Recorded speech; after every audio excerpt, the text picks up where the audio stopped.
This 33. conference will now be recorded. Call us to order at 5:33 and start off with the approval of the minutes from our regular October 5th, 2020 meeting. Susan Lance, so moved. Second, Okay, Janet Robinson. Motion made by Susan Lance, seconded by Janet Robinson. Any comments or corrections concerning the minutes? Hearing none, all those in favor signify by saying aye. Aye. Aye. Aye. Chair votes aye. Motion carries unanimously. That'll bring us on to item 3, Town Council update. Councilman Poisson. Yes, thank you, Mr. Chairman. Last month's town council meeting, we approved that Dowling invoice to relocate those 4 portables. And that was all we did. That was all that was in front of us. All right, excellent. Thank you for the update, Councilman Poisson. Moving right along, item 4, under the project financial update, I'm going to turn it over to Paul Drummy from CREC. And again, let's let him present the report, and then I'll open it up for questions once he's done. Go ahead, Paul. All right. Thank you, Chairman. So since last month's meeting, I applied all the change orders, the change order for the portable move, as well as Turner's change orders. And as far as where we stand right now, committee members, we're standing at $183,293 in owner's contingency. Once I receive the GL from Don Savo this week, I'll be able to get a better idea of where we are on the FF&E. I'll reconcile that to the GL, and that is about it on the budget. Are there any questions?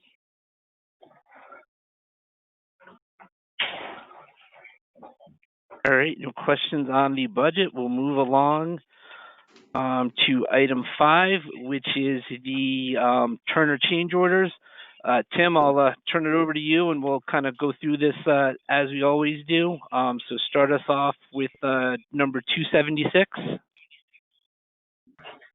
So, Okay, Tim, good evening. Yes, sir. good evening. Tim, Paul Drummy here from CREC. Chairman, I just want to chime in on COR 276 for the VRF. I did receive word from I did receive word from Attorney Jackson. There's some follow-up questions that I need to ask him, and then I feel we are closer to getting the answer we need from Town Council to be able to have the committee review his opinion on the matter and make a decision on COR 276. All right, excellent. Thank you, Paul. So we'll take that under advisement. We'll leave COR 276 where it is and carry it forward on the agenda into next month. So, Tim, take it away with number 290. Hey, Mr. Chairman, can I just make a comment on 276? Yes. Hopefully next month will be the last time it's on the agenda. Paul, I don't know how we've been waiting for Attorney Jackson for a while, and did he say when he was going to get back to you? Because he's had it in front of him for a pretty good bit of time already. So, Councilman Poisson, I did receive word from Attorney Jackson on Wednesday of last week and responded late last Wednesday, and I responded early Friday morning with some comments to his draft opinion letter that I'm still waiting on an answer to. The original communication went out to Attorney Hodgson in August, Councilman. Yeah, that's why I mentioned it's been a while, so hopefully we'll be hearing from the town attorney's office sooner rather than later. Thank you, Mr. Chairman. All right. No problem. Thank you. So before we move on to 290, Tim, just real quick, Paul, if you get things kind of straightened out with Bruce Jackson and that letter's ready, we can, we don't need to wait until next month to get it out there. We can kind of put it out there as a discussion item, and it'll just make things move smoother when we get to our December meeting. Okay. Thank you, Paul. All right, Tim, bring us into change order request 290. Okay, thank you. Change order request number 290. This is in relation to the roof deck replacement over in Phase 3A, the northern half of Building C. Previously, we have had rough order of magnitude allowances approved through this committee, as well as the town council CORs 278 and 280. Upon final review, final scheduling, final safety requirements, final working out with the trades and the jurisdictions to make sure that the work was being purchased and procured in line with the project agreements. We've come to need to reconcile that change order. Now coming to you as COR 290 to increase the value according to the COR. When you look at page 3 of 3 of this change order request, you can see the changes that are required. One of them is the increase when COR 280 came in front of the committee. It was anticipated that there'd be a 12-week, again, just calling a 3-month delay to the project. When you look at it in final terms and final scheduling with the trades, the date went from October 30th as an owner move-in to February 19th as an owner move-in. So general requirement items such as the fire watch, extending the fire watch, extending the COVID provisions, extending heating provisions is one of the changes to this. Additionally, there were some changes with the final plan for the safety requirements to be able to perform this work as safe as possible to make sure that that no individual was ever put in harm's way where there wasn't a opportunity to avoid that risk. And then thirdly is the loss or reduced production that we had committed, or we had verified with the roofing contractor to be able to remove this roofing system with manual removal versus machine removal. There's actually a very drastic reduction in the production. Paul, as he put in his narrative, brought in Silktown, a third-party roofing contractor, to verify the information, and it was confirmed that the production rate is quite different between a machine removal and a manual removal. So this COR right sizes the order of magnitude allowance as we know it today. And this change order is valued at a total of $190,916.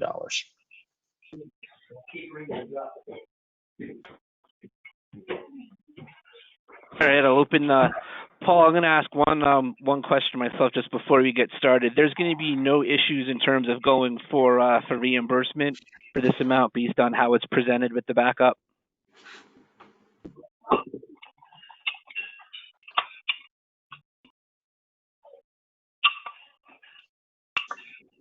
Paul, are you there?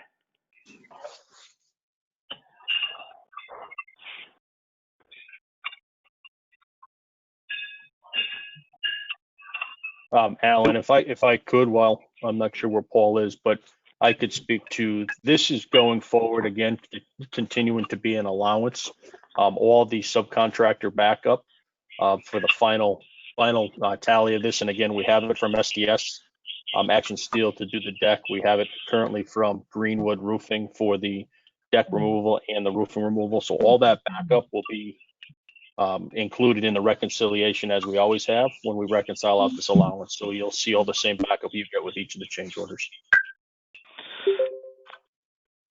All right. Mr. Chairman, I'm back. Rich Fredette. Yes, go ahead, Mr. Fredette. Is this in addition to what we approved last month for that, the roof over the old gym? Yes, it is. So what does that bring us up to for that part of the project? The total for the roof and deck replacement, total value approved previously was $761,148. We're asking for $199,115. So the total cost exposure for this work is $952,063. Okay, thank you.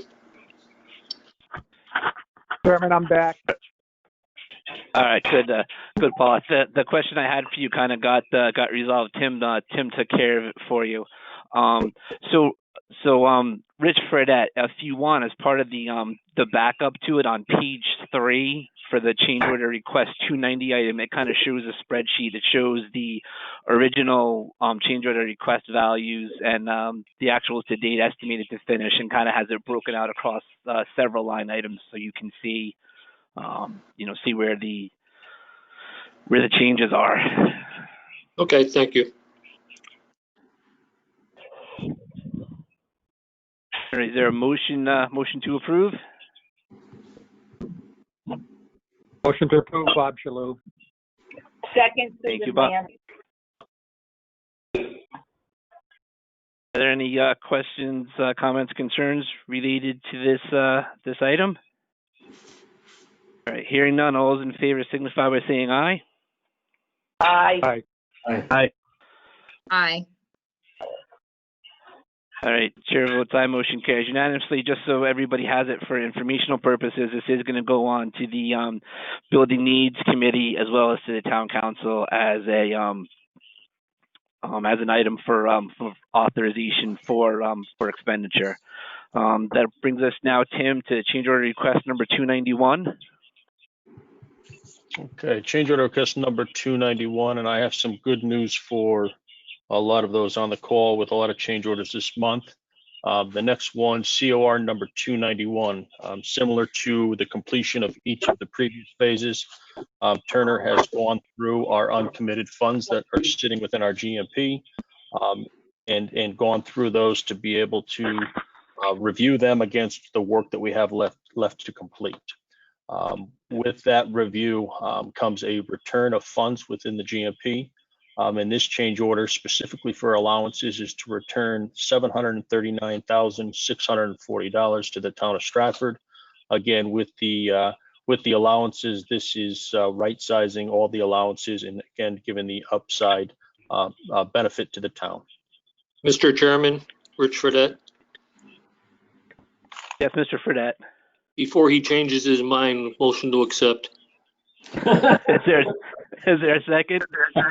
Second. Seconded by Bob Mr. DiLorenzo. I'm assuming there'll be no questions, comments, concerns related to this item. So all those in favor signify by saying aye.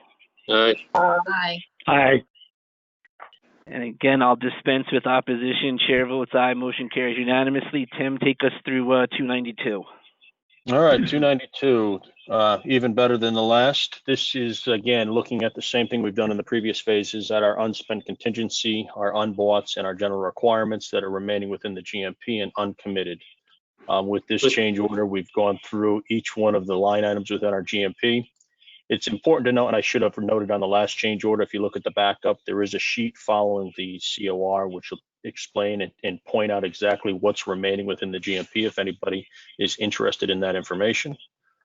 This change order to return funds to the town of Stratford is valued at a credit of $888,709. Mr. Chairman. The one thing with this real quick, Mr. Fredette, is the come on, let Tim finish. Go ahead. This is returned again like the last. Again, there is a condition should it be required at a later date, we will seek a COR should we need it. But again, this is returned to the town so that you have beneficial use of these funds and don't have a large surplus of funds at the end of the project. We'll take it. All right. Thank you. Thank you, Tim. Mr. Fredette, motion to accept? Motion to accept, please. Thank you. Is there a second? Second. Bob DiLorenzo. All right. Thank you, Mr. DiLorenzo. As before, I'll presume no questions, comments, discussion on this. All those in favor signify by saying aye. Aye. Aye. But Mr. Chairman, I would like to make one statement. Out of all this documents, all the documents that I have read in the last 2 days in regards to this, these are the only two things that stood out. Thank you for that comment, Mr. Fredette. Again, I'll dispense with the call to opposition. Chair votes aye. Motion carries unanimously. Tim, bring us to 293. All right, change order request number 293 is a small add. This is a request. Again, it's something that whether or not you want us to proceed with or not was requested of us to pull pricing together to bring a quad outlet out to the field for use by the band and for any streaming. But in order to do that, the value is $6,355. Mr. Chairman, I'd like to make a motion to table this item. I'll Okay, second it. motion's been made by Mr. Poisson, seconded by Mr. Fredette to table. All those in favor signify by saying aye. Aye. Aye. Any opposed?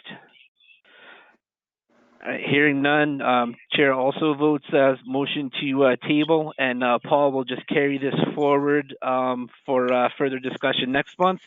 Tim, that brings us to 294.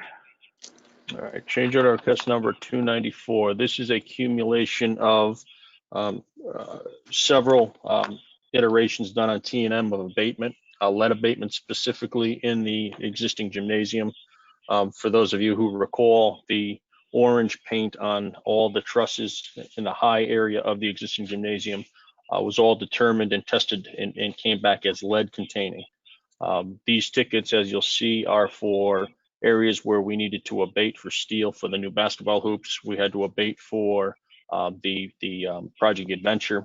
And we also had to abate for some other supports required for MEP systems. Again, this is all done on ticket work. This is accumulation of a lot of different iterations of lead abatement. Again, and all the ticket work in the backup is attached. Total change order value for this lead is $58,531. Mr. Chairman, Yes, Mr. Fredette. totally against the grain, but I will make a motion to accept. Thank you, I appreciate it. Is there a second? Second, Bob Second, Shalhoub. Janet. Seconded by Bob Shalhoub. Are there any questions, comments, discussion concerning this item? Hearing none, all those in favor signify by saying aye. Aye.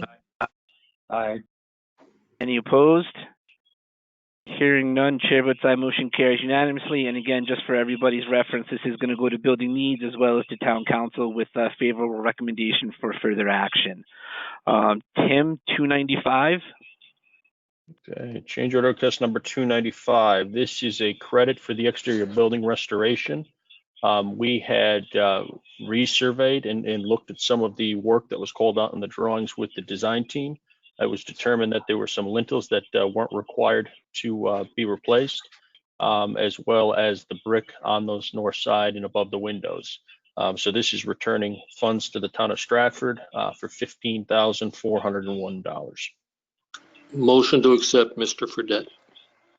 Thank Second, you, Mr. Janet. Fredette. Second, Janet. All right, got you there, Dr. Robinson. All right, all those in favor signify by saying aye. Aye. Aye. Any opposed? Hearing none, chair votes aye, motion carries unanimously. Tim, 296. Change order request number 296. This is a reconciliation based on RFI 460 for the fire vents. If you recall, RFI 460 was related to the power that was required at the fire smoke vents that are above the stage. This reconciles actual cost against the allowance that we had put in front of the committee. Again, to the benefit of the town, this is being reconciled to return $16,297. Rich? Sorry, Motion my to button approve, didn't Bob work. Shalhoub. Motion to approve. All right, motion Second. made by Mr. Shalhoub. I'm going to give Mr. Fredette the second on that. They were the first two jumping in there. All those in favor of accepting this credit signify by saying aye. Aye. Aye. Aye. Chair votes aye, motion carries unanimously. Tim, bring us to 297. All right, COR 297. My last COR for tonight is to reconcile Bulletin 26 for the video production data rack. Again, if you recall, this allowance was put here in order to move the video production rack in Building C. Again, this is good news to return $5,772 to the town of Stratford to reconcile and close this out with actual cost. Mr. Chairman, motion to accept. Thank you, Mr. Fredette. Is there a second? Second, Bob Janet. DiLorenzo. I heard Bob DiLorenzo on there. So motion made and seconded. All those in favor signify by saying aye. Aye. Aye. Aye. Aye. Aye. Chair votes aye. Motion carries unanimously. All right. Staying with Tim from Turner here. Tim, bring us through the dashboard, and then it looks like a very abbreviated one-page, 6-week look-ahead schedule. So I'll turn it back over to you, Tim. Okay. Just again, some quickly hitting on some of the items, and I'd rather have this open for discussion. What you'll see here is the project accomplishments. Landscaping is substantially complete over here on the Building B side or east parcel. The rest of the landscaping is currently ongoing. They were here today based on some RFIs and getting it finished up. Over on the west parcel, late last week, we did review the landscaping with the landscape architect. They have accepted the landscaping after the first year of maintenance. And the landscaping over there we've received the letter of acceptance, and that landscape maintenance would now be turned over to the town of Stratford. So that should be noted that landscaping maintenance should now be the town of Stratford's. Field turf, turf field right now, the remaining work is some repairs of the fence as well as the ball netting. And then again, everybody's aware of the discussions regarding the final finished field. Phase 3A, existing roof deck removal. Right now, we are moving along with that. The roof is removed at the high roof, the south and the north roofs, and most on the west. So there's a small portion left on the west for us to take those roofs off. And we also have delivered, we had a crane here last week, put up the new decking on the roof. That decking would have started today, but the high winds had delayed that to a tomorrow start for the new roof deck going down. Current plan there is to track towards a Thanksgiving roof back on the building. We also have been putting in some temporary measures to be able to protect against the elements for the water, fire protection that runs through the existing gym. So we put heaters in there and tented that in. And we're working through pull plans on the schedule to validate the remaining work to make sure that we're all on board. Under the project milestones, you could see them here. Again, the number one to look at is the owner move-in, as I had indicated earlier with the change order going from October 30th, last Friday, out to 2/19 currently, as well as you see the final date, the site improvements complete. That is related to the asphalt paving. Asphalt plants shut down right around Thanksgiving and open up mid-April. So we are planning at this point that we will not be able to pave the north lot here until next year. So that'll follow as soon as the plants reopen. Looking at the critical activities decisions, again, if anybody has any questions on them, please let us know. I know we'll talk a little bit about the rumble strips and the new or the current thought process behind what's going to go in place over there. The field netting is on here for us to get a approved product for the field netting. And there's a few others on here, as you see, and some that are older that are still being worked on, in particular the VRF system. We do have gentlemen from Korea coming here on November 11th. They're due on site from Korea. They're supposed to be indoor unit specialists that are coming out to look at the system to help us get over the hump. Right now, the system's looking better, but it's not 100% there yet. And then finally, the only other thing you'll note is if you look at the pie charts there with the finances, everything there in yellow is the pending. The purple is the pending, and that's the values that you all just approved to return that. So that'll all again turn to approved and be, it will show what's remaining in the pie charts. Okay. Any questions? All right, excellent. Thanks, Tim. And then again, the look ahead is down to a single page. Any questions for Tim concerning the dashboard or the 6-week look ahead? All right, thank you for your report, Tim. That'll move us along to item 7, which is the photovoltaic. Paul, you want to give us an update on that? Sure, Chairman. Can you hear me okay? Yes, we can hear you, Paul. Okay, thank you. So I reached out to Alan Sabin from CSW last Friday. We had a conference call to discuss the photovoltaic project at the high school. He and I are going to work together this week to kind of get together some information for the mayor and Chris Timniak in the best path forward as far as the photovoltaic relates to the high school. I will subsequently send a update to the committee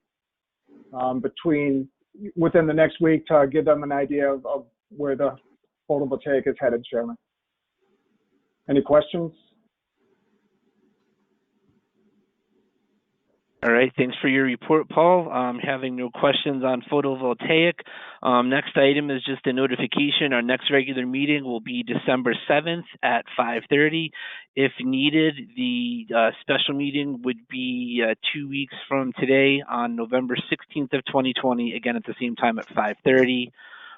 That brings us to item 9, which is the on-campus athletic fields. It's agenda slated to Antonazi. Yes, go ahead, Paul. Chairman, I'd like to take this if you don't mind.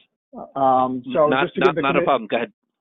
Thank you. I appreciate it. So just to give the committee an update on where CREC is with this, since our last meeting, CREC has been going through the documents from the genesis to date in figuring out what the town's options are moving forward. We are almost complete with that report. And again, just like the photovoltaic, the committee should be seeing something within the next week. Privately on the matter. Any questions?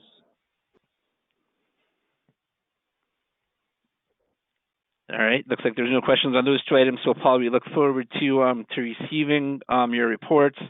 That brings us to item 10 under new business. And so Paul, I'll take the items off the agenda first, and then we'll go on to the other items that are from your email. So the first item under new business is Antonazi Amendment number 50, which is the roof deck replacement at Building C. Paul, are you going to do the intro on this, or we're going to go right to Antonazi? I would just go to Antonazi. Lisa and George, I think, wanted to kind of work us through these two items. Absolutely. Okay. So, go ahead, we're Lisa. presenting two amendments, Amendment 50 and Amendment 51. And they are related, but we separated things out to make it easier to look at them. The first one is Amendment 50, and it's work directly related to the roof deck replacement. And as we always do, the last page of these amendments carries all the figures, and we tried to itemize it on this one. We have direct work that was done by both Antonazi and IES Structural as this issue was breaking. And so IES invoiced us hourly, twice, 2 invoices carried in here. And we also had hours against, going out to do emergency inspections of the roof area. And we also then are projecting what's left that's directly related to the roof deck. There's some more inspection of the roof that is still needed, and also there are some closeout submittals, and there will be some other questions related to the roof deck. So all told, this is $18,734.90.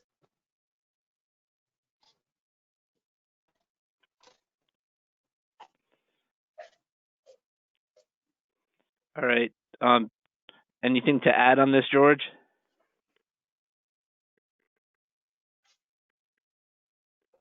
No, not at this time, no.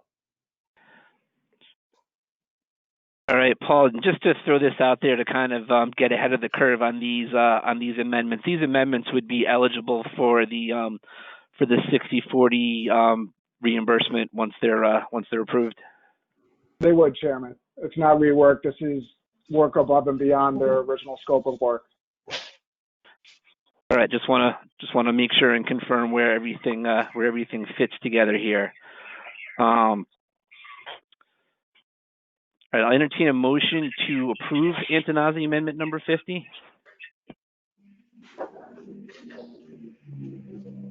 So moved, Janet. Is there a second? Susan. All right, any questions, comments, discussion concerning this item? All right, Mr. Fredette? Yes. I didn't know if you had a question. I saw the box light up. This isn't Hollywood Squares. Sorry. All right. Thank you. Thank you for that. All right. Hearing no questions, all those in favor signify by saying aye. Aye. Aye. Aye. Any opposed? Hearing none, chair votes aye, motion carries unanimously. So Lisa, take us through then 51.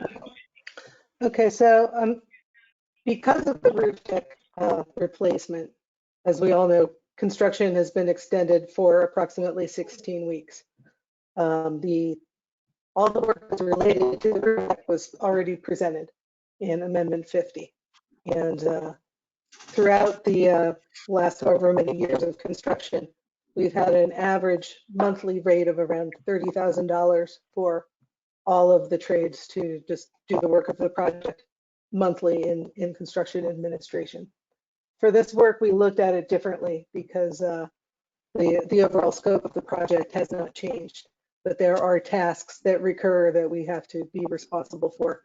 We have to go to the biweekly meetings with Turner. We have to go out to the site. There are going to be, specific administration tasks that are affiliated with that. So we went to IES and we did this ourselves. We did what we call a bottom-up analysis. We took all of that time, just that time, and we put it into a monthly amount of $12,360 a month, which is around 40% of our previous original amount. And when you put those 4 months together to get us to the move-in date of February 19th, we have $49,440 for IES structural, IES mechanical, electrical, and plumbing, and for Antonazzi. Our other consultants aren't in on this because they don't have to do these regularly recurring activities.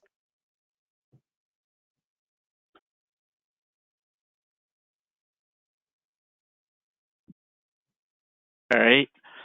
Paul kind of asked, already covered it before, so I'll open this up to any questions from the committee members. Mr. Fredette. Go ahead. Why was this not included in the original billing or your original pricing of this thing? Okay, so originally, actually, if you go back a long time ago, construction on this project was supposed to be complete in spring of this year. And back for amendment number 45, we did an administrative extension of this time to October 20th. And these are both dates that then go in the contract as a completion of construction.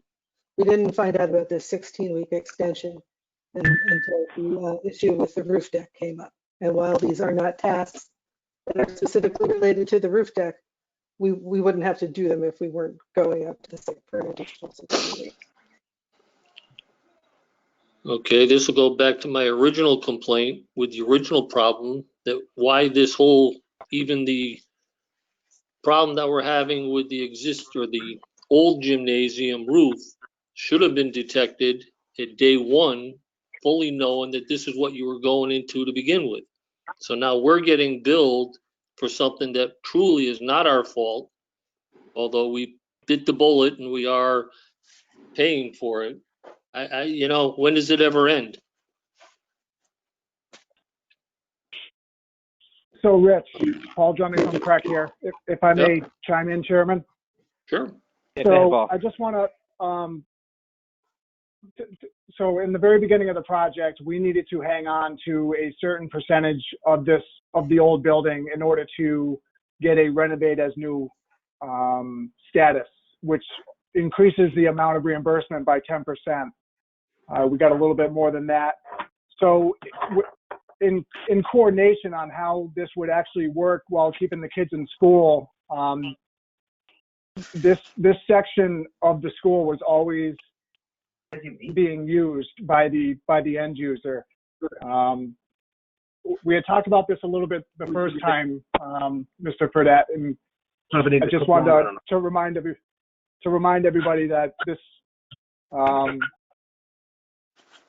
was part of the phasing plan in order to keep the students in the school until this final phase in the renovation of the 1947 section.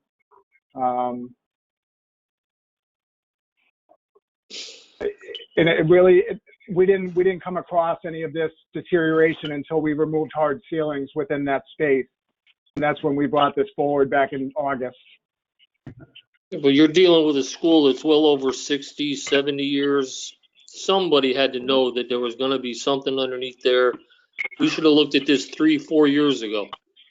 And now we're getting hit for another $50,000 of Antonazzi's time because somebody didn't, in my opinion, somebody didn't do their job 3 years ago. I think I can answer that. So, there were rules put on. Can't hear you. Can you hear me now? No, it's all muffled. Yeah, it's very. See, before everybody could hear me, I guess what happens is when a lot of people come on, I'm calling for somebody to. Can everyone please mute?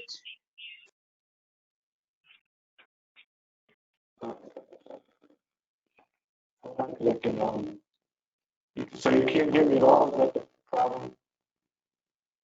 You just sound tinny and muffly.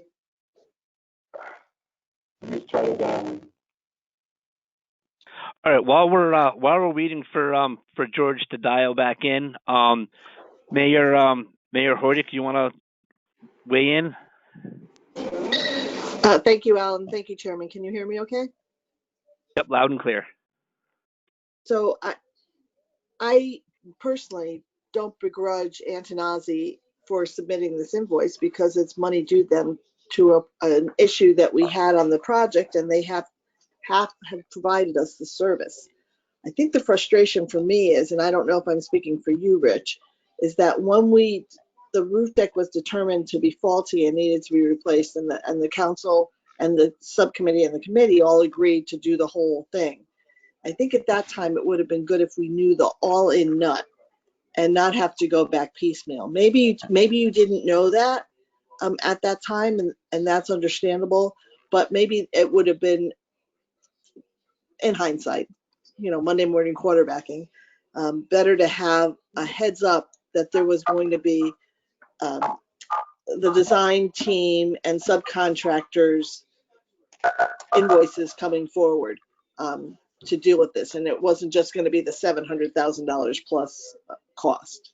That's my perception. Well, Anyway. Thank you, Chairman. That's pretty much where my frustration lies, is this constant piecemealing that we're getting. If they would have told us right from the beginning it was 800,000, we could have got frustrated that one night, approved it, be done with it. Now we're getting 770, 50,000 here.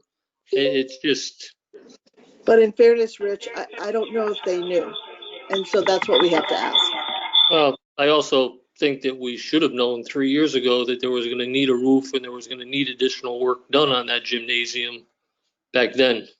But my friend, I agree in concept, but in reality, you don't know until you pull something apart.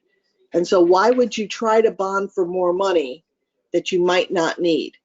I think there's certain pragmatism about when you pull back the onion skin and realize, oh, great, sigh of relief, everything's solid, or, oh, crap, we have to replace it. Yeah, I mean, so most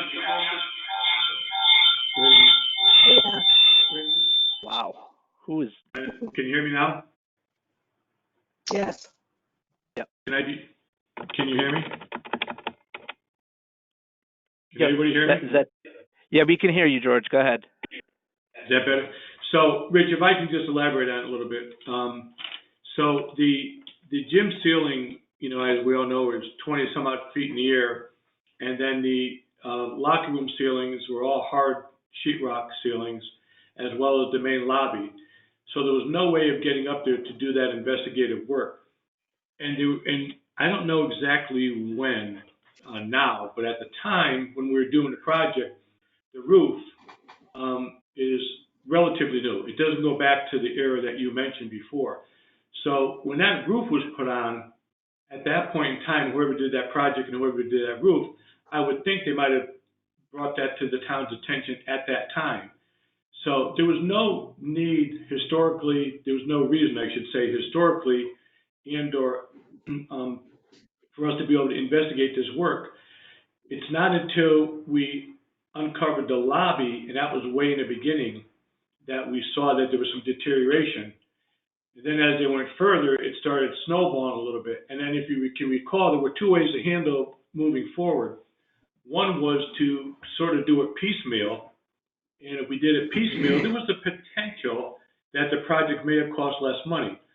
However, to do that on a logistics point of view, from a scheduling point of view, it might have pushed the project out to, I don't know, 6 months, because Turner would have had to unveil some spots. If they saw bad roofing, then they had to replace it. And then we got extended, and getting material not all at once, it would have cost the town a lot more money. So we tried to move forward the most efficient and economical way that we possibly can. It's unfortunate that this happened. There's always good news to bad news, not always, but in this case there is, as Paul mentioned earlier, and I mentioned at the last month's meeting. You gained a lot of money by saving this part of the building, a lot more than you're paying out for the new roof at the end of the day. And then I believe the work that we're doing is also reimbursable. So at the end of the day, you're still way ahead of the game.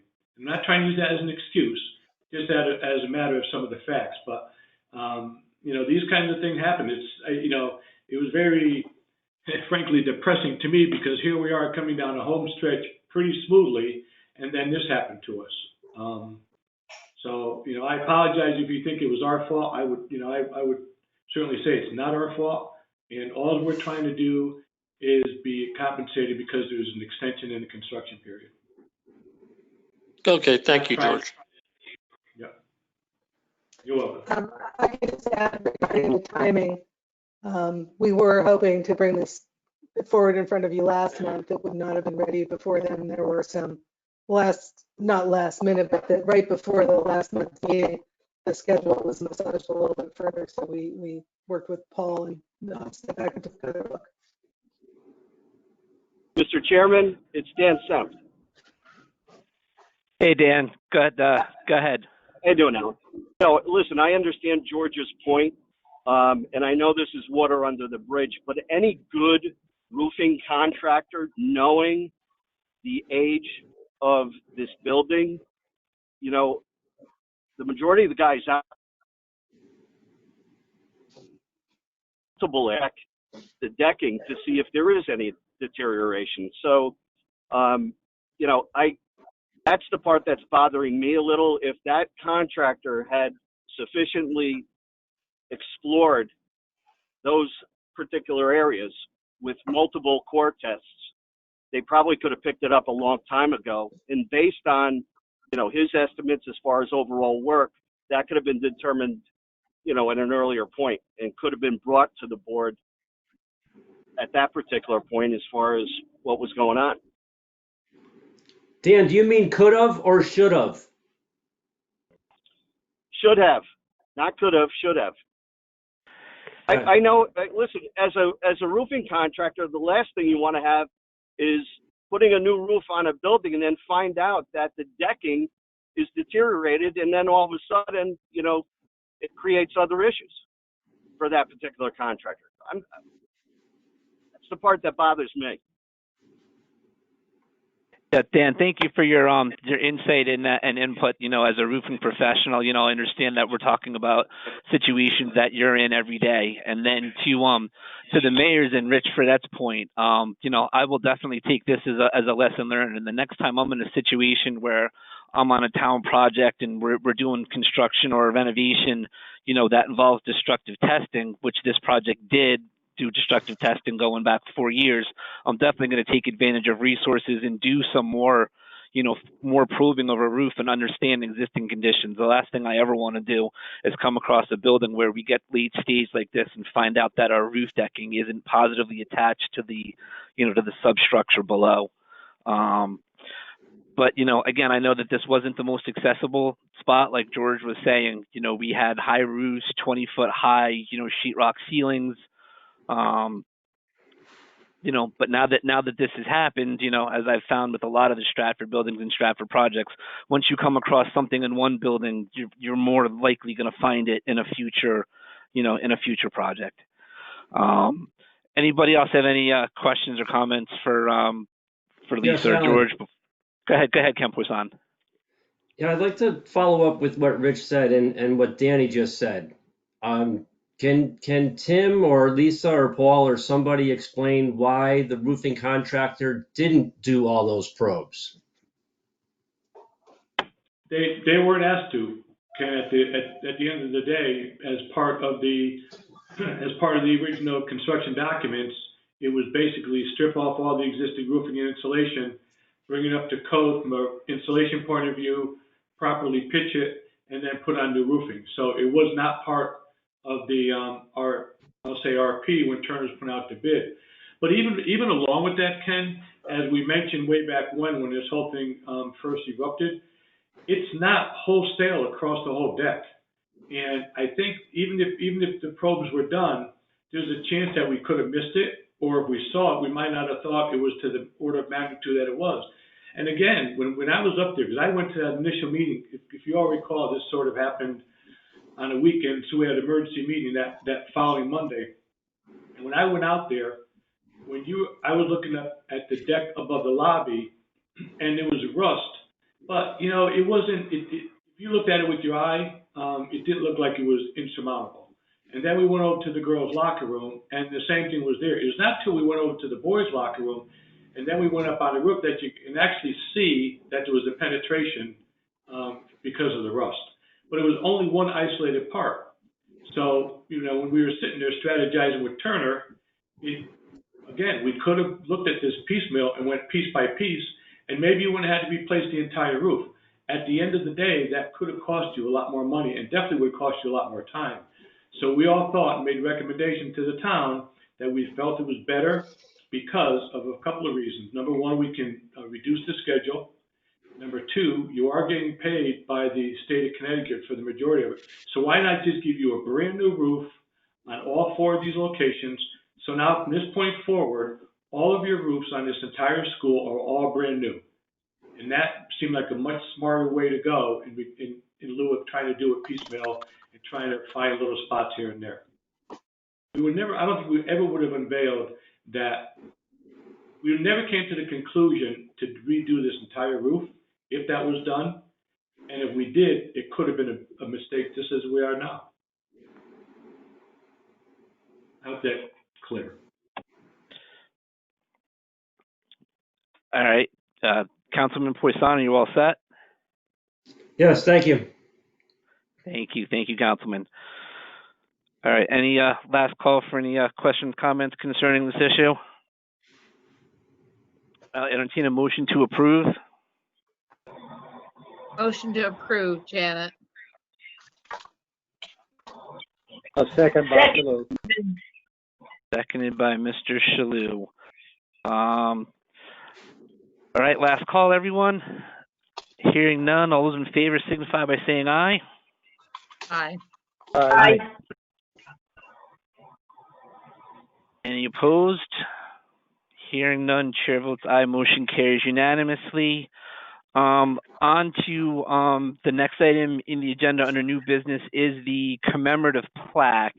But I just want to put out there, Paul sort of put into our agendas a rough draft of a format. I've also have pictures and seen the sign over at the Vicky Soto School.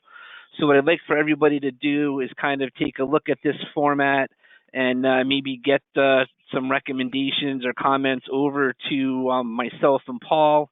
And what we'll do is we'll have Antonazi try to put together kind of a rough sketch or an 11 by 17 PDF-able document for next month, and we can have kind of a further discussion off of a more, project-specific sample. Unless anybody wants to discuss this item now, I think it's a little bit rough, but good that we have the draft form to move discussion along. Mr. Chairman, it's Laura. Sure, go ahead, Mayor Hoydick. I like the one from West Haven. The one where it had the mayor's name right across the top.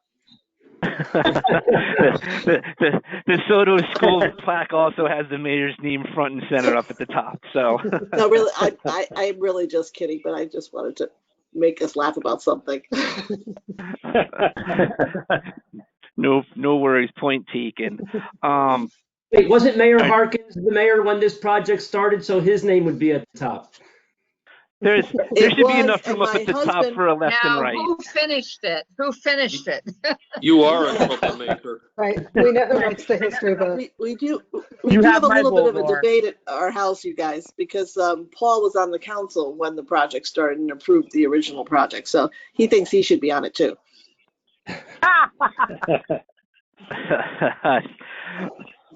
All right. So again, like I said, get kind of sort of comments, concerns related to the plaque over to myself and Paul, and we'll try to get something more project specific in terms of a sample drafted up for next month.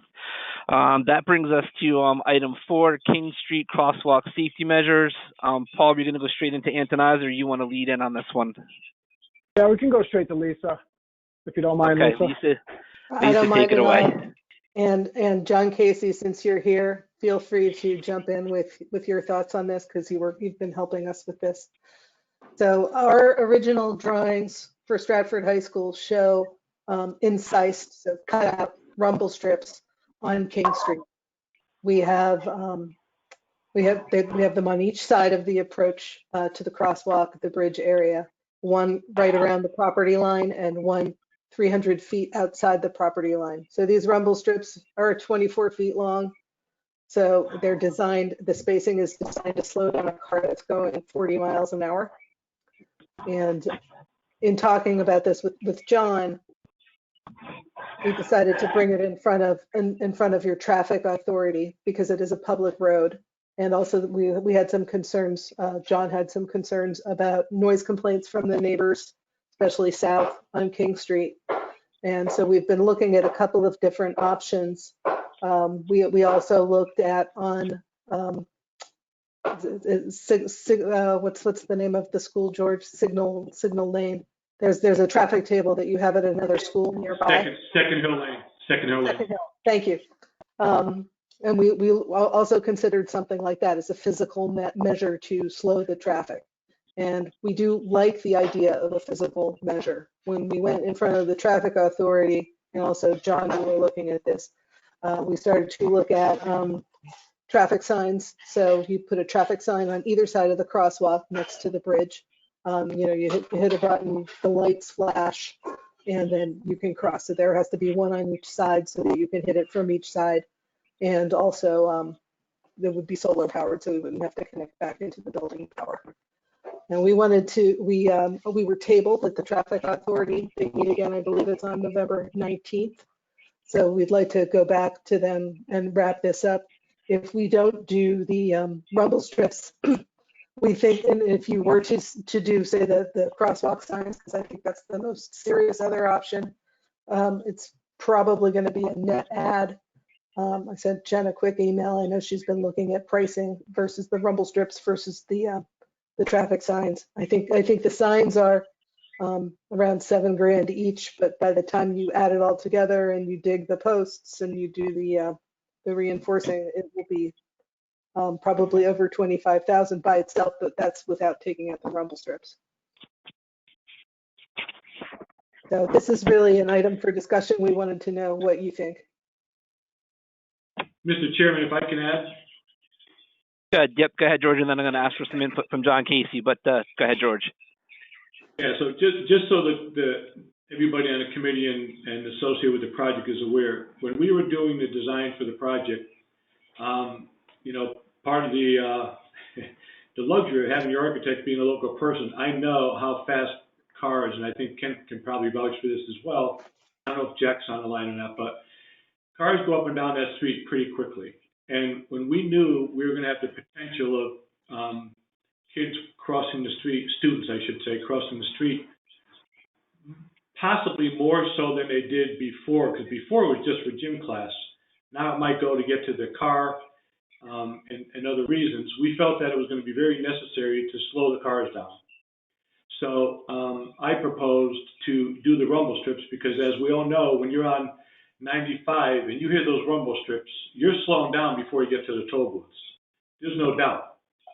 And so that's how we felt would be the best way from a DPW point of view. And the reason I say that is because of plowing and road maintenance. So we put it on, let's say, both edges of the property. So as cars approach towards that bridge and crosswalk, they were going to be going pretty slow before they reached there. When John raised the concern about noise, we said, okay, let's take it from the property lines maybe and get it closer to the crosswalk or closer to the bridge. And that was something that's been discussed as well.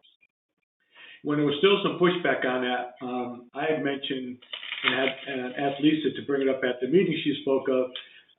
Second Hill Lane years ago, and it wasn't my project, but I do remember it happening, they put large, exaggerated speed bumps at the crosswalk.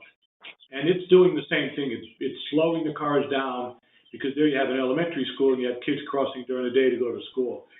I think something just visual is not going to do it. We all know that, and we all probably are guilty, and I'll say I am too, I plead guilty, that, you see no right turn, and if it's convenient, sometimes we do it, and we see slow down. But if you feel it on a speed bump, because you're not going to want to damage the carriage of your car, or you feel it on the rumbling of your tires, you're definitely going to slow down.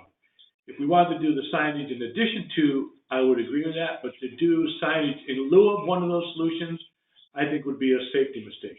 And I just want to be on record, because if that gets taken out, and God forbid something happens, I'd like to not be associated with that.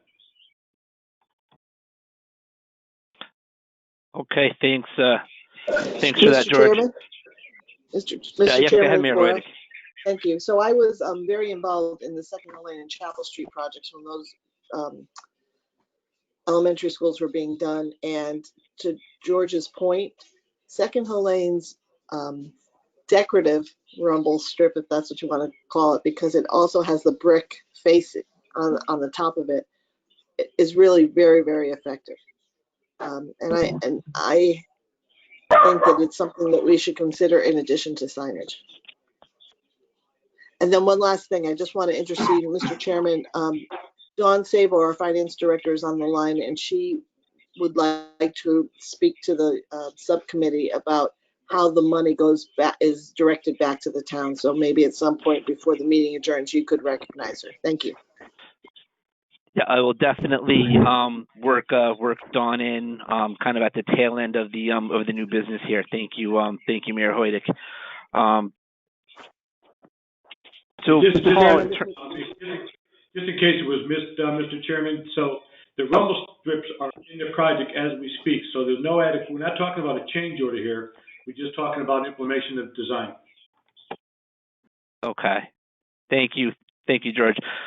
John, is there anything you want to add to the discussion at this point in time, or should we get through the traffic commission first? I think the traffic authority, has experience looking at these types of things, and we would want their input. I know that they were not in favor of a raised traffic hump or speed table for maintenance purposes. I was the one that raised the issue of the noise, because in the middle of the night, we've had complaints where if there was a loose manhole cover, every time a car goes over the manhole cover, it clanks, and the rumble strip is unavoidable because it's designed to be hit every time. So that vibration, that noise would, I think, be a nuisance to the neighbors. So that was my thought on it. So I was advocating the lighted beacons. They are signs, but they're also flashing lights. So when you do press the button, an LED flashing light will turn on, and you would certainly, I would think, get the driver's attention when somebody wants to cross. The traffic authority also said we have a bridge there, so maybe from the point of view of operations, kids shouldn't be walking across the street except for dismissal and arrival, because they should be able to get to their cars via the bridge, I would think. Mr. Chairman, this is Jack Delapiano. I'd like to just touch base on that real quick. Sure, go ahead, Jack. For the most part, the kids do not cross the street whatsoever. Many seniors that drive to school, or a couple lucky juniors, they park in the lot by the turf field. They enter the building out of sight, and they cross to the over the sidewalk to the building. And we ask them to exit the same way. The only time it gets to be somewhat of an issue, it's not an issue, is when kids are leaving school and parents have to pull in both sides. But then we have Jose at the crosswalk who stops the traffic so the kids can cross the street. So they really do not they shouldn't be crossing the street whatsoever. Not during the school day. So they use this sidewalk for everything during the school day. So we have that pretty well under control. But cars do go pretty quick down that street, and they don't always pay attention. So anything we could do to help with that would be great. Hey, Mr. Chairman, this is Bob DiLorenzo. Maybe through Paul or whomever's on the project. Why did we build the bridge?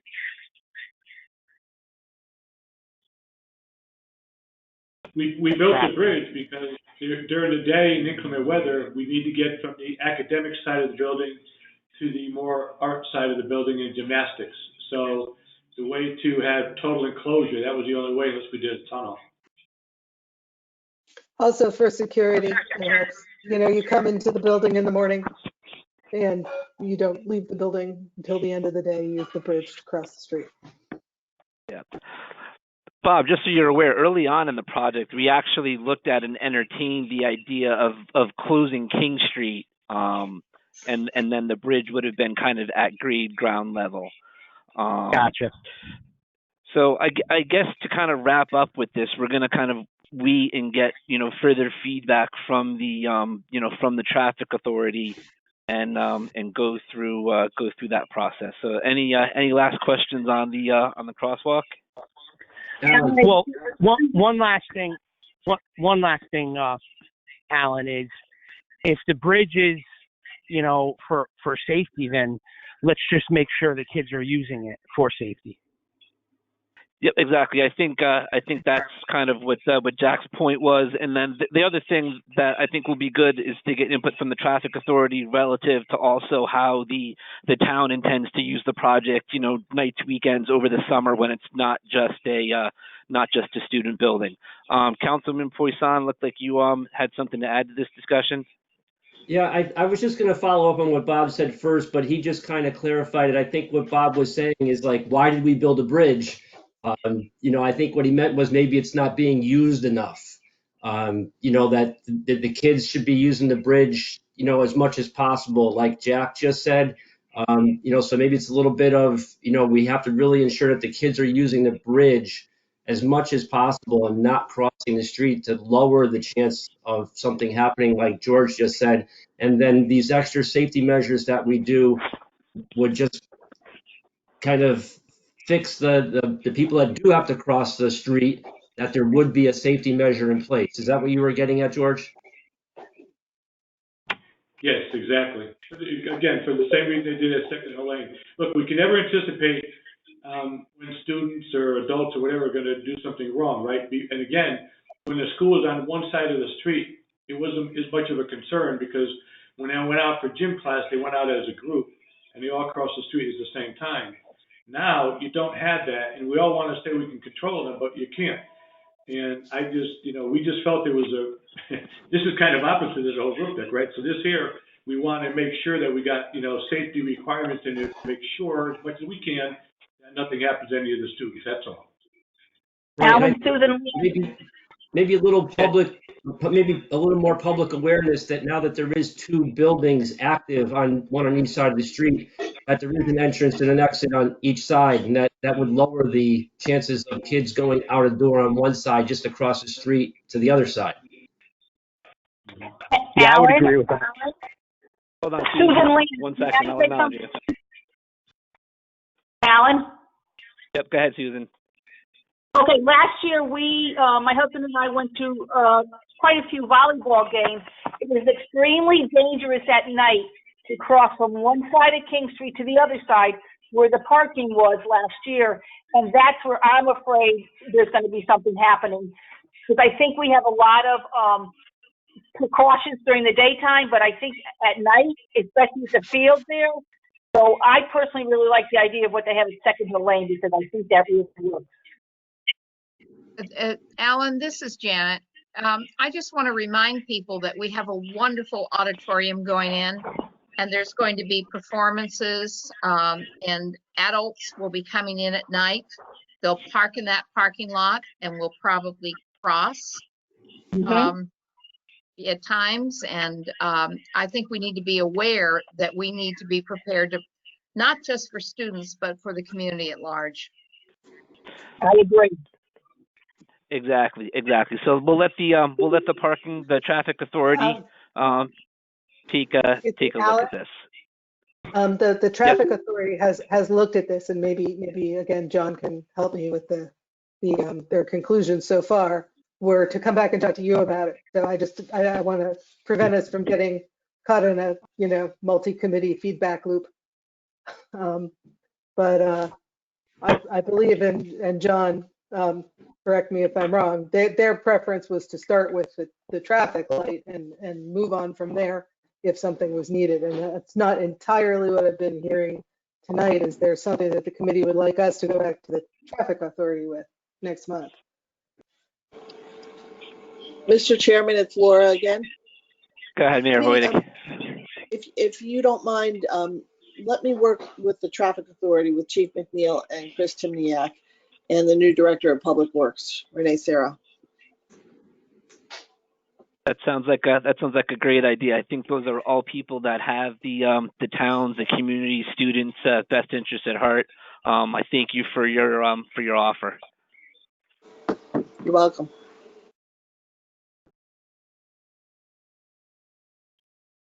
All right, I kind of Mayor Hoyt, do you know if Dawn needs to leave or if it's okay to kind of pencil in the kind of town finance update as item number 7 under new business? We're about to go to item 5. So, Chairman. Oh, hi. Dawn, are you there? Yeah, the item I wanted to comment on is item 5. Oh, okay. So then, Dawn, if you just sit tight, I just want to have kind of Paul from CREC present it, and then I will have you step in after he's done. Great. Mr. Chairman, before we move on, this is George again. I think we should ask Tim if there's any time sensitivity to this decision. And the only reason I say that is because the inclement weather's coming, and if this gets pushed outside, let's say we come back and we decide to either do the up in the road or the strips or whatever we do. If they have to come back later on, then it would be a change order. Right now, it's in the contract. They owe it. It's an obligation to us. Tim, can you chime in on that? The group that does this would be a subcontractor to K&W. They do need to return to do the north parking lot. Right now, that looks like it'll be in the spring of next year based on the plant's closing. So I don't necessarily have a concern with them on a remobilization and added cost associated with that. But you're right, we are going to lose any opportunity due to weather very shortly if we wanted to get something in place, rather quickly. So I would say that you have probably till Thanksgiving is the cutoff at this point. Thank you. All right. Thanks, Tim. Thanks, George. Okay, that'll bring us to item 5, construction-related electrical consumption. Paul, start us off, and then I'll turn it over to Don. All right, Chairman. So during the project, back in August of 18, the Turner started using meter number 8236 for the East Parcel North Parade campus. This meter also fed the 50,000 square feet of the programmatic space on that parcel as well. So the last couple months, Turner, the project team, and the Board of Education's energy consultant have been working together to delineate what was operational and what was construction. So we went back to before the old facility was even torn down, while it was still in use, to get some historical data. We took that 50,000 square feet, which is 29% of the old facility, and brought it forward through fiscal year 16-17 and 17-18. And then we show how the old meter was taken out and the new meter was put in, 8236, and we carried over that 29% of the 50,000, which is the 50,000 square feet of programmatic space. from the August of 18 until September of 20. And then after doing the 29%, we flipped it because the remainder of each bill was the 71% for construction related costs. And then lastly, we added up those costs from August of 18 to August of 20, and we came up with $154,510. So the way how I saw it working, Don, and I'll have you chime in after this, was the Board of Education was going to invoice the project for this amount since they've been paying the bill all along, with the associated backup, which is every UI bill for that meter since August of 18. And then we would submit that to the state and show all the backup when it came audit time. Thanks, Paul. Thank you, Chairman. I talked to Pam briefly about this, Pam Mangini over at the Board of Ed, the new Chief Operating Officer. So I was not sure where this billing came from, because I talked to her about how the previous fiscal years will need to just go back into the town, and then it would go towards the project, and then we'd bill it. And that the current fiscal year, we could certainly just reclass, and that money would then go back into the Board of Ed's budget for the current fiscal year. But for the previous fiscal years, because they're closed, we can't do that. So I appreciate going through this process to identify these costs so that the taxpayers, can get reimbursed for this through the project, which is excellent. So I appreciate that. It's just kind of the accounting for the old years versus the new year. So the wording here is a little off with the billing. I would just say that we just need to change that with only the current fiscal year would go back into the Board of Ed budget. Okay, and then perhaps the you older and I could fiscal work years, so we can figure that out. So I just wanted to make the committee aware of that, so there's no misunderstanding. Thank you. Thank you, Don.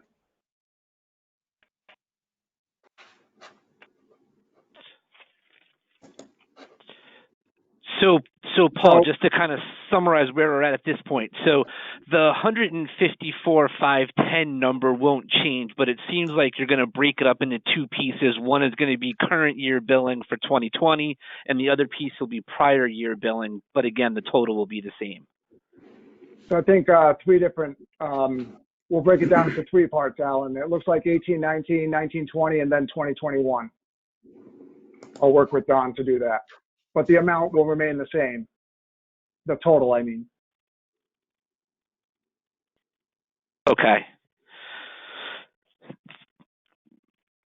So that having been confirmed, there's no reason for us to kind of delay in processing this and moving it forward.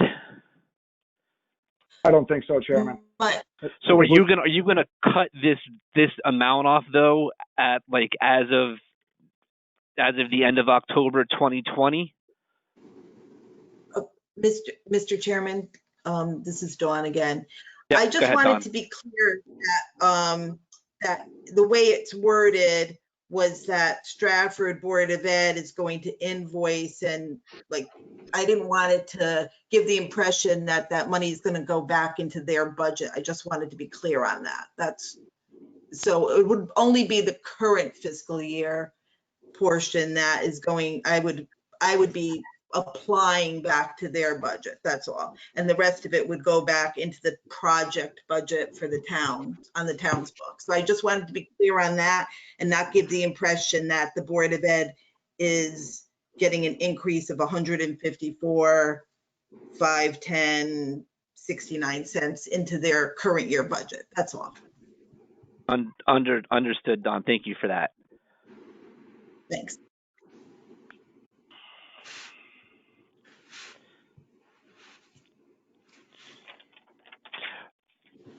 All right, so I will at this point entertain a motion to approve the project electricity usage as presented. What number are you looking for, Mr. Chairman? The number presented to us right now is $154,510.69. But again, these bills go back to, Paul, correct me if I'm wrong, go back to 2016, and these are basically monthly billings. Chairman, this goes back to August of 18. Oh, okay. Where the new meter was put in. Back too far. There's the new meter. Sorry, I was on the wrong page. All right, so it's the amount as indicated in the agenda, and the costs go back to 2018, August of 2018, when the new meter went in. Okay, I will make that motion for you, Mr. Chairman. Thank you, Mr. Fredette. Appreciate the question for clarification as well. Is there a second? Second, Bob DiLorenzo. Come on. Thank you, Mr. DiLorenzo. Any other questions, comments, discussion concerning this item? Yes, Hearing Mr. Chairman. none. Yes, Mr. Sorry. Chairman. Go ahead. I'm sorry. I got lost in this year and that year and this meter and that meter. Which are going to the Board of Ed and which years are going to the town? Don, correct me if I'm wrong. I believe only this current year is going to be going to the Board of Ed. All of the prior years and prior months are going to go to the town. Correct. All right. Thank you, Don. Yes, and by town, we mean the general fund, yes. Correct. Thank you. Thanks, Don. Okay, Councilman Poisson, did I answer your question? Yeah, that's what I thought. I just wanted to make sure that was made clear in the motion. Again, I think when Paul breaks the pieces up, I think for record, we should look at this again next month, maybe as a new business item, and just kind of button it up then. But again, that's why I was kind of confirming with Paul that the total number is not going to change. I think it should be reflected in the motion if we're going to vote on it tonight to make sure. Okay, understood. So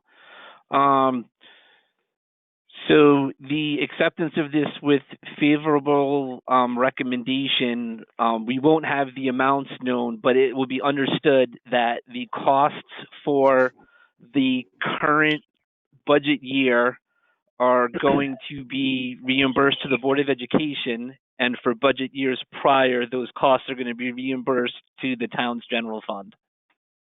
Okay, if you're going to do that, Mr. Chairman, I will make a motion not to exceed that amount. Okay, understood.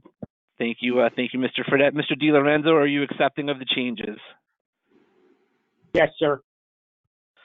Okay. Motion made and seconded. All those in favor signify by saying aye. Aye. Any opposed?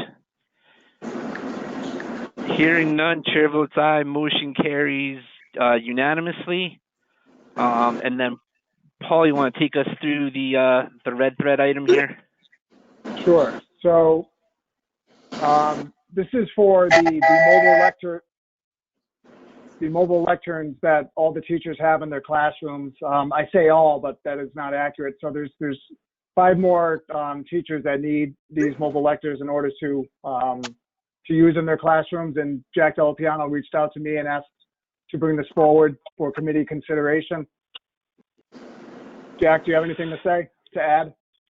Absolutely, Paul. Thank you so much. And thank you, Mr. Chairman. Just real quick, our teaching staff has grown because our enrollment's growing, and these mobile lecterns have proved to be extremely valuable during the COVID education area. They allow teachers to place their Chromebook on it to keep kind of their at-home students with them as they're making their way around the class for the students who are in the classroom. And we do have 5 teachers without them, so the request is to just kind of make these lecterns available to all our teachers in the building.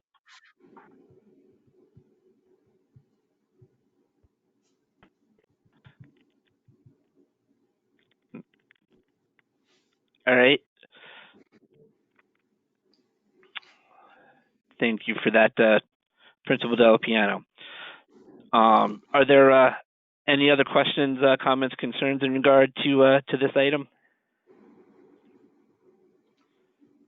I'll entertain a motion to Mayor Hoydick.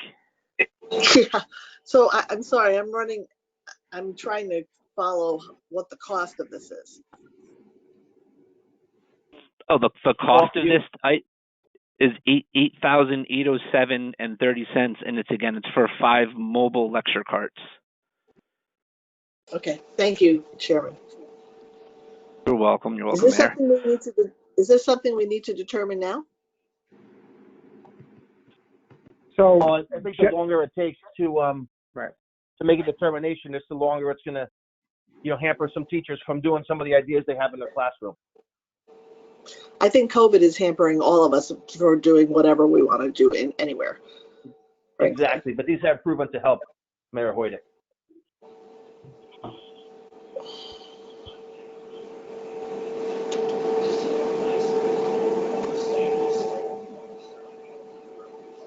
I just don't understand why this is.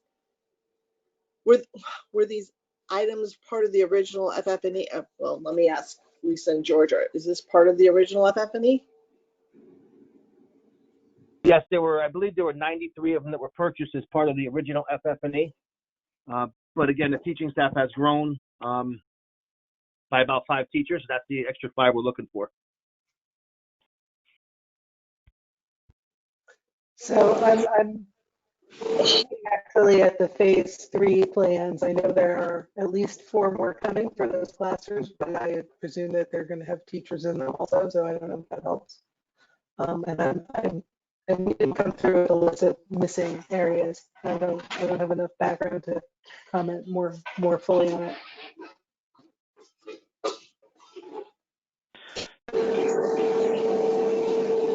So I'm in the mode Mayor about Hoydick. being careful with, yes, I'm sorry, Chairman.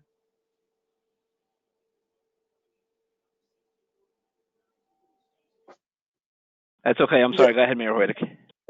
I was just saying I'm in the mode of being very careful of what we spend, even if it is budgeted, and to determine what we truly need before we have to spend it. And if there is no time constraints on this, if it doesn't make a difference, can we just wait till next meeting?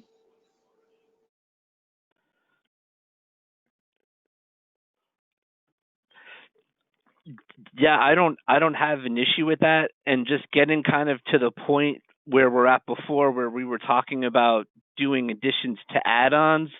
Paul, I might like you to get together with Lisa and Jack Delapiano and figure out what the final sort of total additional staff count is for the project, so that we don't see another one of these come up when the other phases are turned over.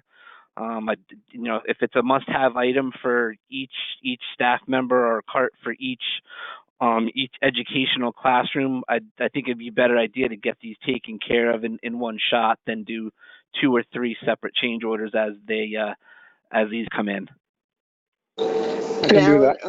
And Chairman, I'm sorry to interrupt again, but often, well, this is not a match, is it, from the state or the reimbursed item, or is it? I believe the FF&E items are reimbursable as part of the project. Paul, does that still apply? I mean, as mobile lecture carts, are these kind of stationary to the building, or are these like literally building to building mobile? I'm fairly certain that they are part of the furniture needed. Lisa, can you confirm that this is reimbursable? I'm looking right now. It's part of a huge spreadsheet. Thank you. So I guess my point is, if you don't have to spend the $8,000 right now, but you have an FF&E budget that you've already been approved of by the state, and there's no rush to add these extra 5, why don't you wait and see how things sort out, and then you may appropriate that money someplace else, because you're not even sure if all the teachers are going to need it. And frankly, what I'm hearing from the Board of Ed too is that the school population may be adjusted so Stratford and Benell are more equitable, and you may not need all this equipment at Stratford High. Point taken, Mayor Hoydick.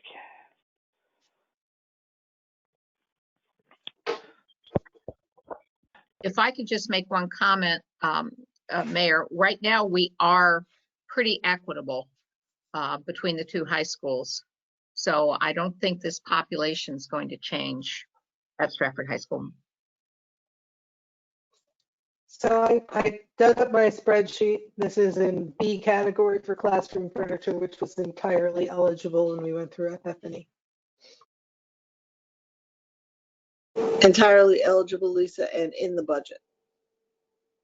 It was not in the budget. It was entirely eligible.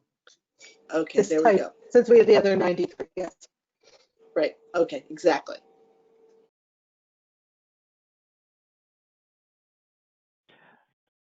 All right, so I think at this point, as we're getting kind of late in the game with the meeting here, Paul, let's kind of carry this forward. Let's get a final, final number, final, sort of total possible quantity on this before we act on it.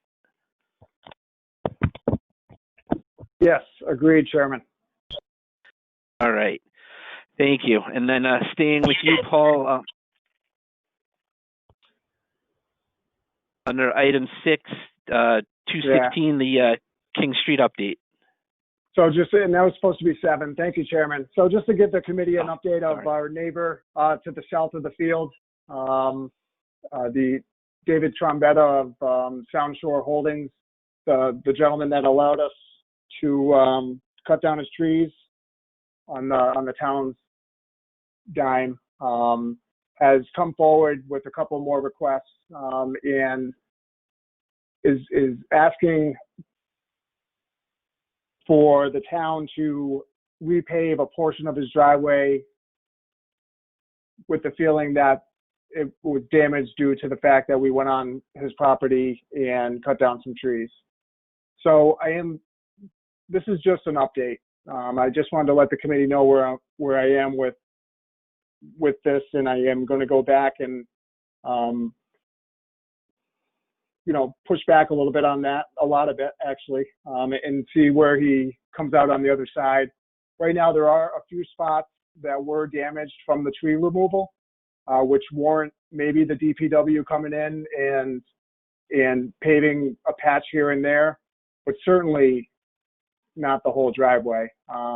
So again, I just wanted to give the committee an update of what I'm working with our neighbor to the south. And I will report more next meeting. All right, Paul, before we move forward into the adjournment, I just want you to confirm for me, these are trees that were taken down that were, although they're going to help us to keep leaves off of the turf field, these are trees that were actually on his property and were basically taken down at the project's expense. That's exactly right, Chairman.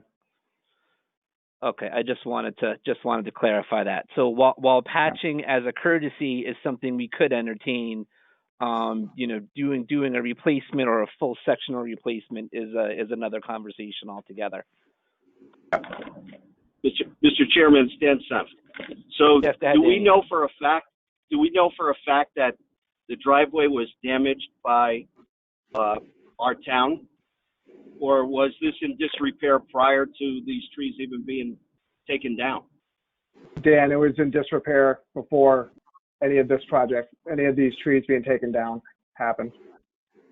What I'll do is I'll kind of forward the communication line to the committee from the beginning to date, and that should help the committee understand of the back and forth that CREC has been having with our neighbor to the south.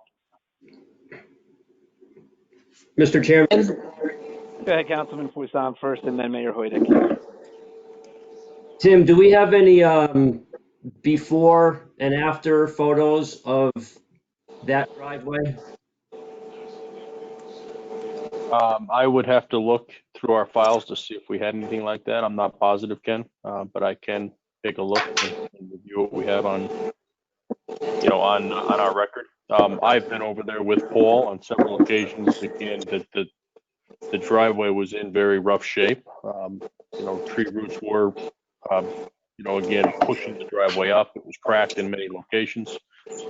Where the tree stumps were removed, there are some signs where those cracks may have opened up a little bit, but nothing that was not pre-existing.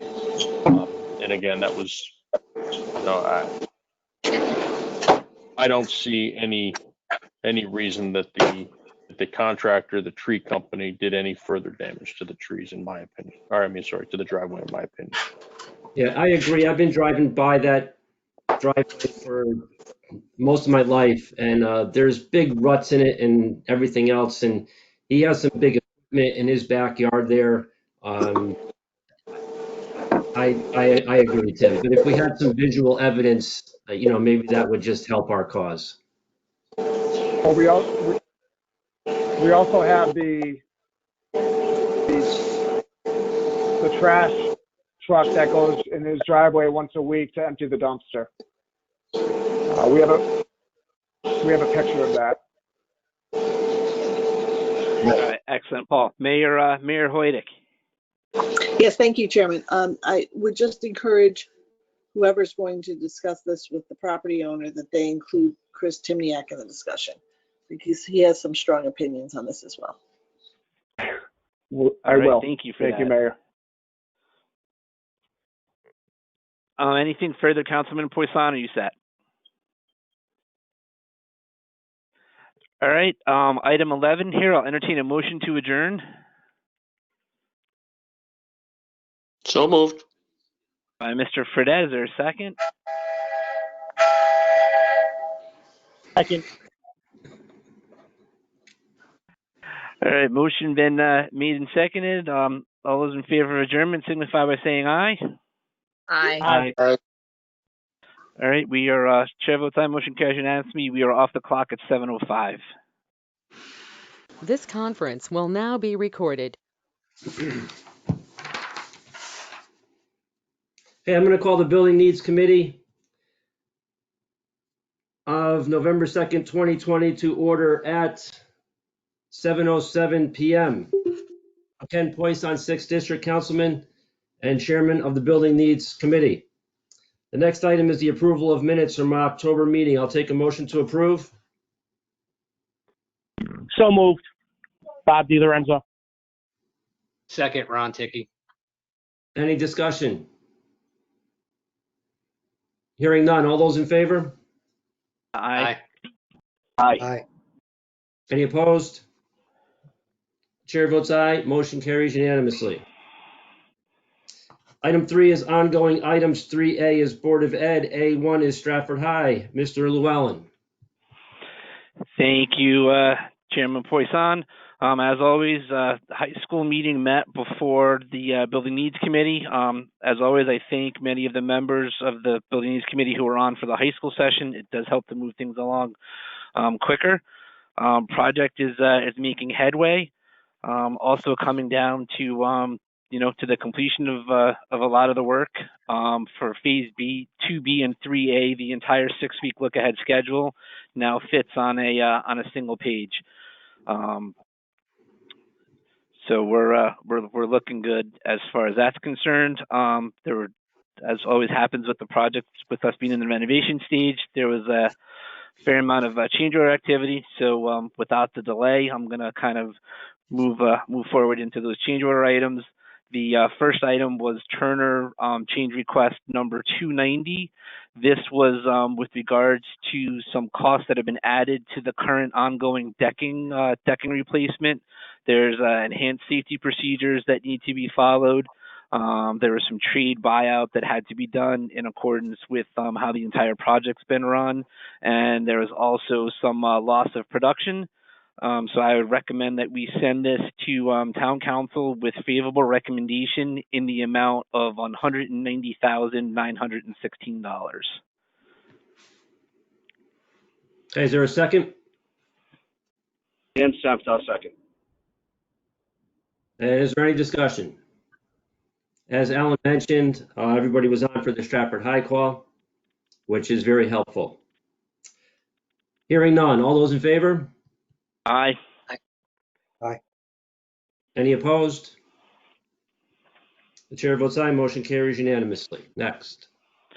All right, next two items are some pieces of good news. Change order request number 291 is for the return of unspent allowances. Turner's gone across the GMP, and as the project's coming down to the end, they're in a comfortable financial position and are looking to return some money to the town for our future usage. I would recommend that we accept this credit in the amount of $739,640. Second, Ron Dickey. Okay, is there any discussion?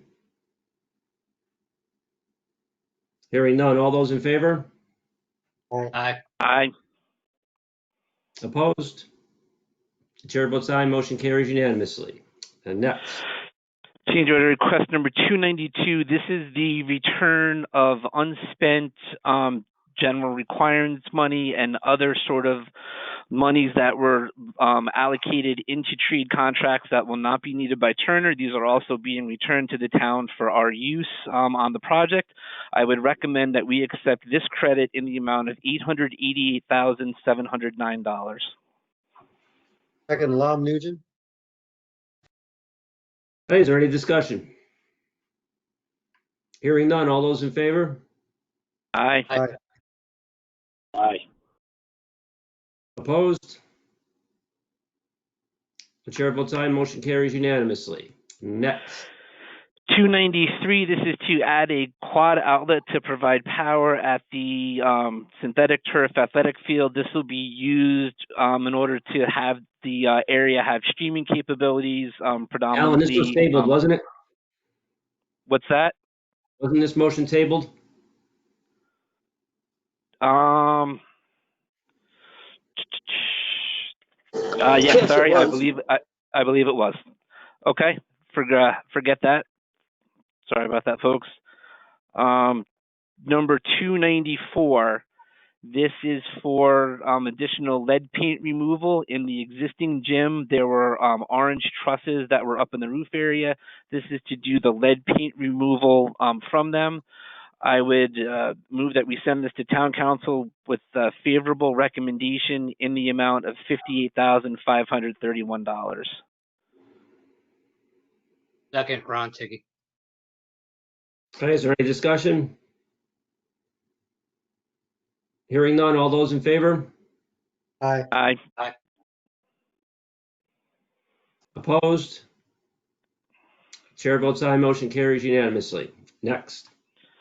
Item 295, this is a credit for restoration work at the existing building. Resurvey indicated that work at lintels did not need to be done, as well as some brick replacement. I would move that we accept this in the credit amount of $15,401. Second, Ron Dickey. Okay, is there any discussion? Hearing none. All those in favor? Aye. Opposed? Chair votes aye. Motion carries unanimously. Next. Number 296, this is a reconciliation of RFI number 460, which was for the fire vents. This was for providing power for the smoke vents that are at the stage and auditorium area. This is another credit. I would move that we accept this in the credit amount of $16,297. Second, Ron Dickey. Okay, is there any discussion?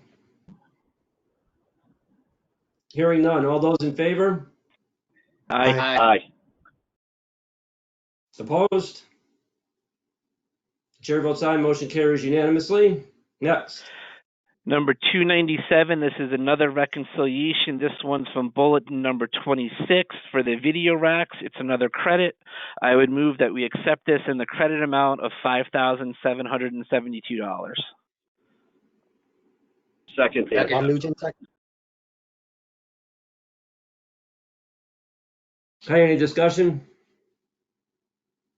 Hearing none. All those in favor? Aye. Aye.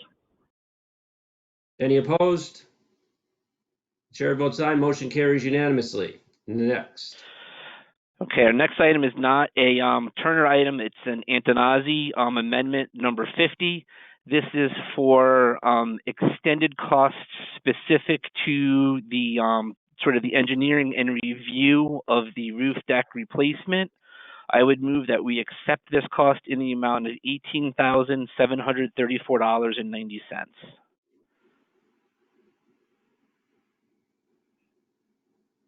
Second, Ron Ticky. Any discussion?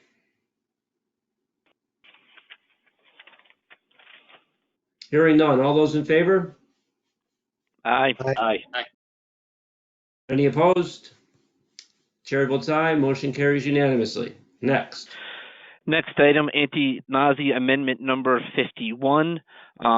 This is for the construction administration extension, again, due to the roof decking. So this is for the continued monitoring services that Antonazzi and their subconsultants need to provide. I would move that we accept this accept this and send to town council with favorable recommendation in the amount of $49,440. Second, Lamberty. Okay, is there any discussion? Hearing none, all those in favor? Aye. Aye. Aye. Opposed? The chair votes aye, motion carries unanimously. Next. All right, last item for the evening is electricity invoices for the project's electricity usage. Back in August of 2018, there was a new meter that was put in serving the North Parade campus. The project has incurred about 30% of the operational costs since that meter was installed. This is going to be handled probably in at least 2, probably 3 sort of sub-amounts.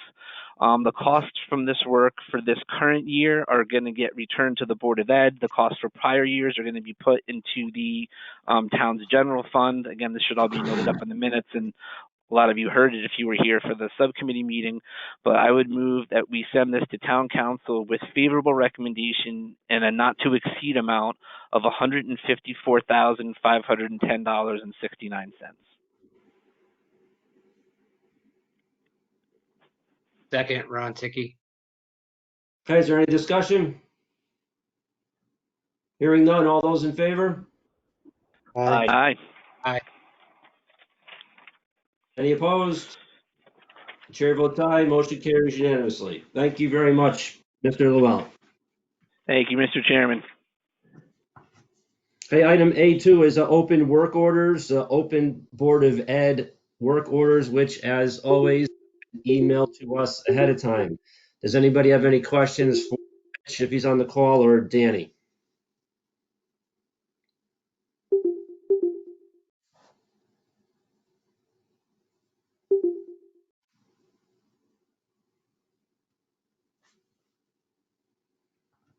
Okay, here we go. Move So, on to, Mr. Chairman, yes. I'm sorry, not to make you have any more late a meeting night than tonight, but I don't get copies of those outstanding work orders. I was just wondering how many are there? And are they from the old system, the new system? And if Danny's still on, if any of them are relevant. Okay. Can you see my screen? Yeah, they look like the old system. They are still on the old system, yes. And I know the building maintenance department has worked excessively hard since before June to make sure that all the buildings were up and running for the HVAC. And Dan, can you tell me if those work orders have been updated on the old system? Or I'm a little concerned because I think the reports are not reporting the correct data. May not be reporting the correct data. Let me say that. There was a lot that came in that have been done since that report came out. There still are a lot on there. We are shorthanded in a couple areas. I have contractors helping us out with HVAC still and with carpentry, which we're down to 1 carpenter at this point. We're trying to make progress on them. We've been working a lot on like you said, on the HVAC, on the a bunch of the COVID stuff with, plexiglass screens we were concerned with for a while. But we did fall behind on a few things. So Dan, we may have fallen behind with what the Board of Ed requested, but how many other things that the Board of Ed didn't request that you did are not on that report? Oh, there are quite a few. All the HVAC stuff, pretty much we took upon ourselves to do, and they were not generated as work orders through the Board of Ed. As far as going through every piece of equipment, changing belts, filters, getting all the exhaust fans working, rescheduling everything so it goes on sooner, stays on longer, getting all the outside air, adjusted. A lot of control work was done. So there's numerous things that were done that were not on those work orders.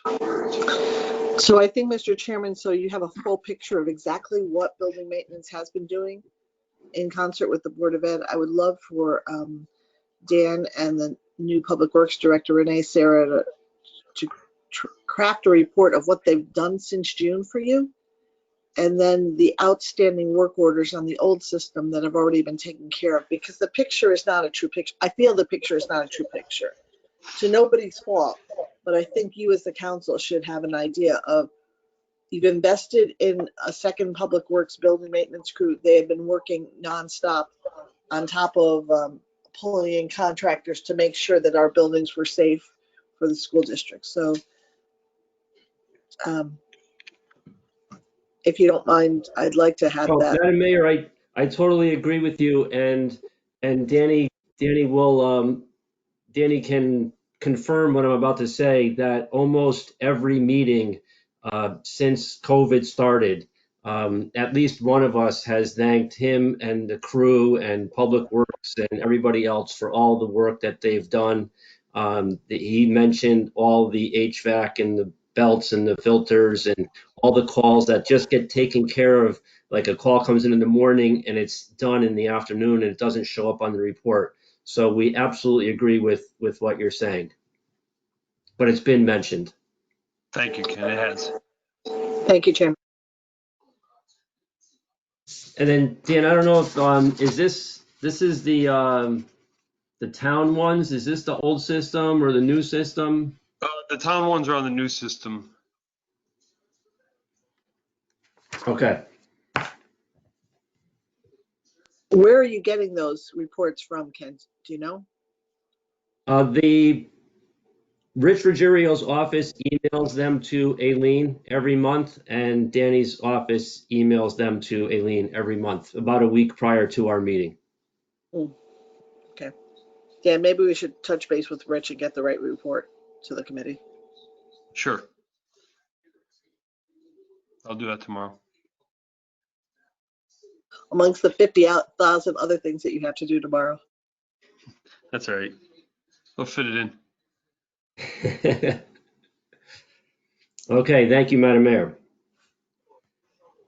Okay, item 3B is general buildings, the town buildings. Item B1 is the open work orders, building repairs. Does anybody have any questions for Danny on town buildings?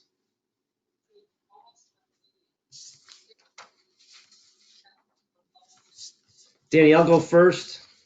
Yes.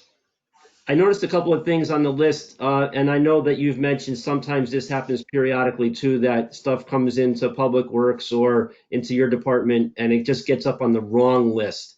I noticed as going through the town building list here that there's something on here about Bunnell tennis courts and about trees. Did those just get on the wrong list? They did, and I went through and updated some of it, and I didn't catch some of it, and some of it just didn't get removed from that list before it was sent out. All right, so I just like the Bunnell tennis court one, that would just get forwarded over to the Parks Department? Yes, and I believe they might already have it. I'm pretty sure. I think I checked with Chad, and they have that, but I'll double check on all these. The trees might just be an overcross, and we both have them. Right, and the school ones would just go on to the Board of Ed list? Yes. Some of the Board of Ed ones that might be on here, we might have generated, so that's why they're on here. Okay, any other questions for Danny? Mr. Chairman, Dan Sump, just one one note, and this really has to do with a field at Eli Whitney School. So I believe I thought I saw that the fence was going to be redone at Whitney, but the walkways going from the back of the building to the streets are in pretty bad shape. And the field itself, it's embarrassing. I mean, they've got that little baseball field there, but that field is in terrible shape. And I think, when we're looking at, the high schools, we fix up the high school fields, but some of these elementary schools and the fields that these kids have an opportunity to play on are in, Whitney is in just total disrepair. Really needs to be addressed. And I just wanted to bring that up. I walk through there quite often, and, I went to Eli Whitney as a kid, and it just, it's embarrassing to see the shape of that field. And to think our kids have to, go out for recess if they do go out anymore. But, it's just, it's dirt.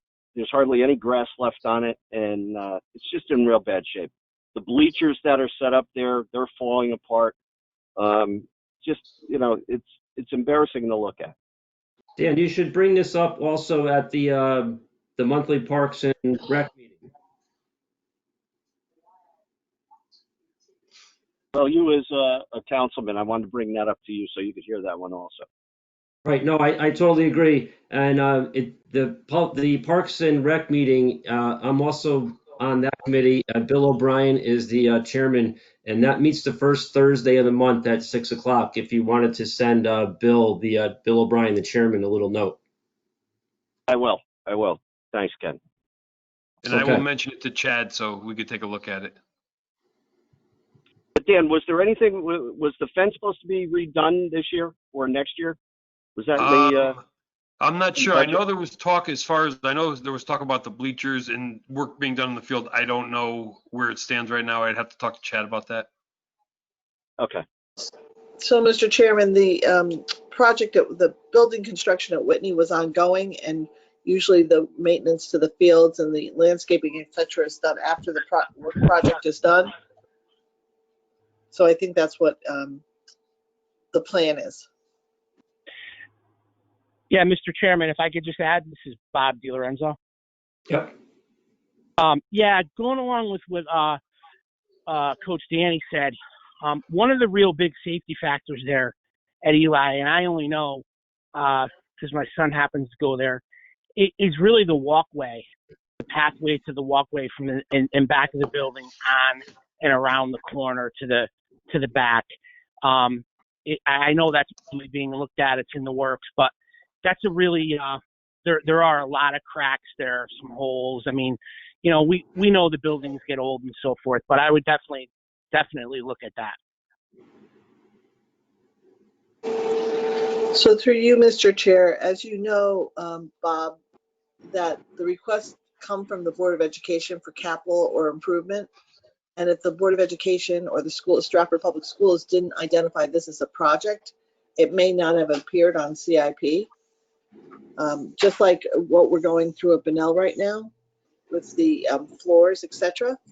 That was never appeared on CIP, so we didn't include it in our program, and consequently the council had to spend extra money on that mid-year because it wasn't included, and it was of an emergency. It ended up being an emergency expenditure. So let's make sure that we get Whitney refurbished and the right things happening on this CIP this year so we can take care of it in July or June. Okay, will do, and I apologize for not communicating sooner. No, it's not you, Bob. It's not you. So it's a submission from the Board of Education, the superintendent to the town during the CIP budget process. Okay, thank you.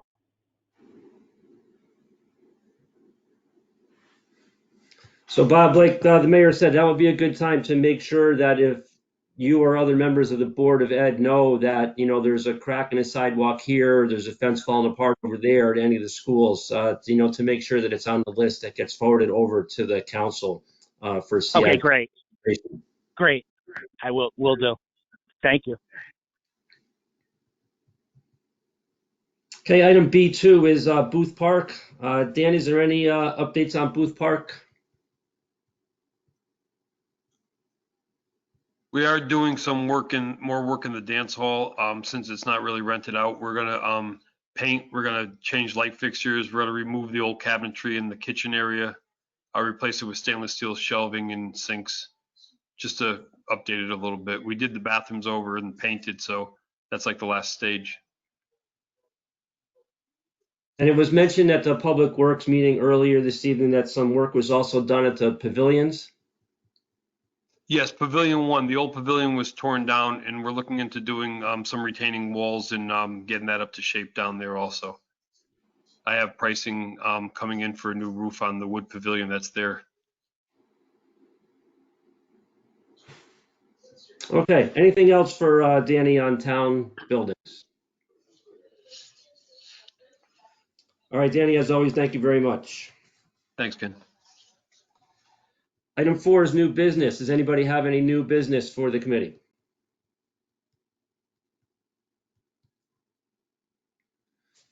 Okay, hearing none. Item 5, note for our next regular meeting is the first Monday of December, Monday, December 5th. Special meeting, if SHS needs it, would be Monday, November 16th. It was not mentioned during the Stratford High meeting, as you all heard. So as of right now, there is not one, but we never know. I will take a motion to adjourn. So moved. Second. All those in favor? Aye. Aye. Before we adjourn, as always, I'd like to thank you all for your time and effort on behalf of our town. The chair votes aye, motion carries unanimously. We are adjourned at 7:32 p.m. Thank you very much, everybody. Thank Have you, a good night, everybody. Good everyone. night.